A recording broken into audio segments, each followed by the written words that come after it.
Now when it comes to your nutritional goals after the age of 40, it doesn't change much as it was in your 20s and 30s. It changes a little bit because sometimes in our 20s and 30s we can, binge eat, we can eat all the chips and junk food we want and not gain a pound, right?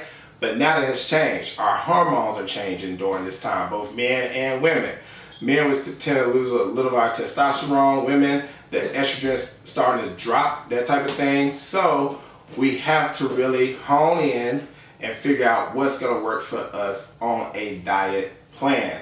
Not going too restrictive. We never wanna go like on a keto diet or some very restrictive diet that removes a lot of our fiber, a lot of our vegetables and fruits, which provides us with vitamins and minerals. We don't want to do anything like that that's very restrictive because it's not sustainable. We want to look for things that are going to be sustainable for the long term. We're not looking for a quick fix, right? We want something long term because this is for our health. This is for our family, so we can be healthy for them in the long term. So when it comes to planning your nutritional diet plan, step number one is to actually plan, right? You have to plan. Grocery list. Create that, because you go into the grocery store without a plan, you tend to detour, grab a lot of stuff that you didn't need, a lot of stuff that's not going to help you get closer to that goal but get you further away from that goal. So create that grocery list, figure out what foods do I need to get in order to get to that goal, whether it be 30-pound weight loss, get my blood pressure down, get my A1C down, whatever that goal may be. What type of foods do I need to eat in order to get to that ultimate goal? I'm not saying you're not going to have some days where you eat pizza, some days where you may eat burgers, but we want to try to reduce the processed foods, our ultra processed foods, as much as possible. We want to reduce as much as the added sugar, added fats as much as possible. The way you do this is by adding more nutrient dense foods. Our nutrient dense foods are the foods that are high in fiber, like our whole grains, our vegetables, our fruits, lean sources of protein such as chicken, fish, turkey.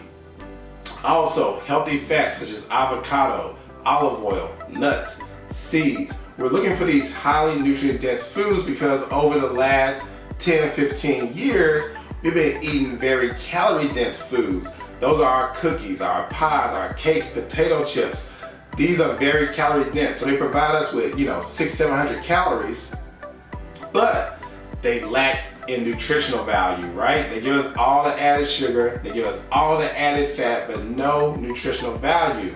But when you go to nutrient dense foods, you reduce your calories by half. So you go from 700 to, let's say, 300 to 350 when you start eating nutrient dense food. You're getting more fiber, you're getting more vitamins, minerals, you get more lean sources of protein, more healthy fats because you change that up. And this is going to make you feel fuller longer. When you're eating those calorie dense foods, you'll keep going back for more and more, and you're wondering, wow, why do I keep eating all these snacks all day or these highly fat foods all day? It's because your body is not satisfied. It's not getting the nutrition it needs. But when you start feeding it these highly nutrient dense foods, you're going to feel very satisfied, which is going to make you eat less of the ultra processed foods. That's step number one, planning ahead.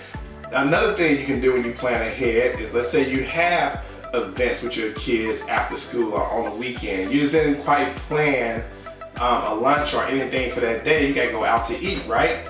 Use your phone, find the restaurants that are nearby, see what options they have. If you go out to Chick-fil-A, for instance, instead of getting the fried chicken sandwich, you can say, hey, I'm gonna get the harvest green salad. It has fruits, has vegetables, it has granola, nuts, a nice light dressing, it has some chicken, you need some protein also.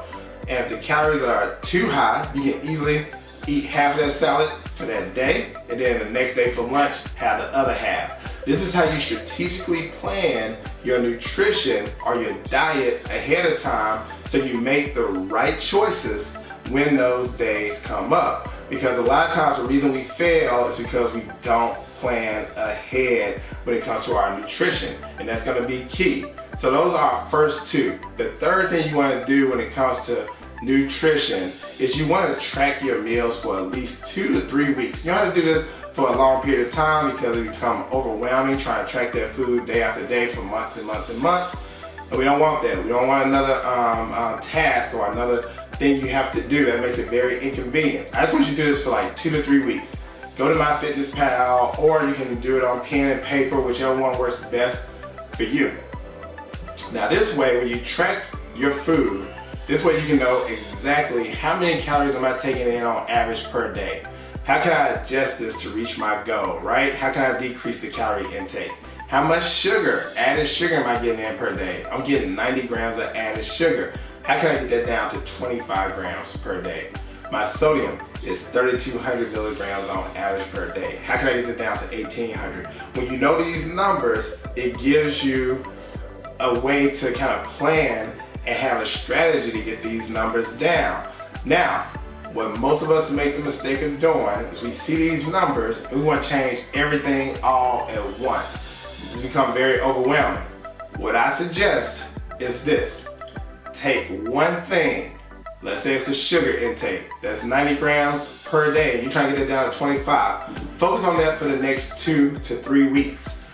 Once you feel like you accomplished that goal, then move on to the next. The next goal could be, hey, my portions are huge. I'm getting too many calories in at each meal. That's the next goal. How can I reduce my portion sizes? Focus on that for 2 to 3 weeks. So on and so on until you get every category where you want it to be. So don't push it too much when it comes to the exercise and when it comes to nutrition goals. Make sensible and strategic goals to get you to that ultimate goal. Take those small steps to get to that big goal at the end. That is key if you really want to see a change in your body and how you look after the age of 40.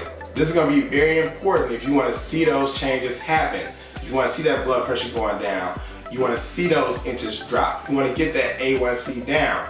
It's going to be key to come up with these strategies to hit those goals, taking those small steps to get to that big goal in the end.